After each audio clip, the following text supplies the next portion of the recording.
સુરતના લીંબાયત વિસ્તારમાં જૂના ઝઘડાની અદાવતમાં યુવાન પર ચપ્પુ વડે હુમલો કરી ઘાતકી હત્યા કરનારા હત્યારાઓને લીંબાયત પોલીસે ઝડપી પાડી ઘટના સ્થળે લઈ જઈ રિકન્સ્ટ્રક્શન કર્યું હતું. સુરતના લીંબાયત વિસ્તારમાં રાત્રિના સમયે ડિંડોલી ખાતે રહેતા જયેશ પટેલની ચપ્પુના ઘા ઝીંકી ઘાતકી હત્યા કરાઈ હતી. બનાવને લઈ લીંબાયત પોલીસે દોડી જઈ તપાસ હાથ ધરી હતી. ગણતરીના કલાકોમાં હત્યામાં સંડોવાયેલા આરોપીઓ વિશાલ ગોરખવાગ, ઓમ ગિરાસે યાદવ, નિકમ, યશ અને રાહુલમાંથી 5 આરોપીઓને ઝડપી પાડ્યા હતા. તો વિશાલના મિત્રની જયેશ પટેલે હત્યા કરી હોય અને તેની માતાને પણ માર માર્યો હોય, જેની અદાવતમાં હત્યા કરી હોવાનું પોલીસ સમક્ષ આવ્યું છે.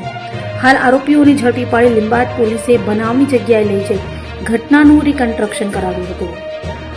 સાંજે લીંબાયત પોલીસ સ્ટેશન વિસ્તારમાં એક જયેશ પટેલ કે જેઓ ડિંડોલી વિસ્તારમાં રહે છે, તેઓ પોતાના મિત્ર વિશાલ સાથે ત્યાં દુકાન ઉપર ચા પાણી કરવા માટે ઉભા હતા અને પાણીની બોટલ લઈ રહ્યા હતા.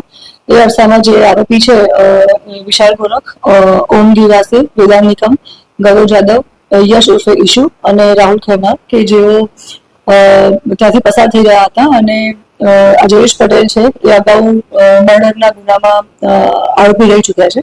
અત્યારે જામીન ઉપર છૂટેલા હતા અને તેને જોતા જે આ વિશાલ ગોરખ અને એના સાથીદાર મિત્રો છે એ લોકોએ અંદર સંવાદ કર્યો કે આ એ જ જયેશ છે કે જેણે આપણા મિત્રનું મર્ડર કરેલું હતું અને મારા મધરને પણ મારેલા હતા.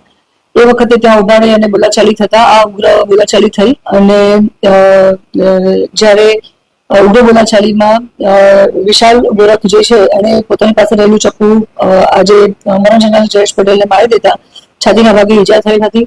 હોસ્પિટલમાં એડમિટ કર્યા હતા અને સારવાર દરમિયાન એનું મૃત્યુ થયેલ હતું. જે સંદર્ભે લીંબાયત પોલીસ સ્ટેશનમાં મર્ડરનો ગુનો દાખલ થયેલો છે અને અમારે 5 આરોપીઓને અમે એરેસ્ટ કરેલા છે.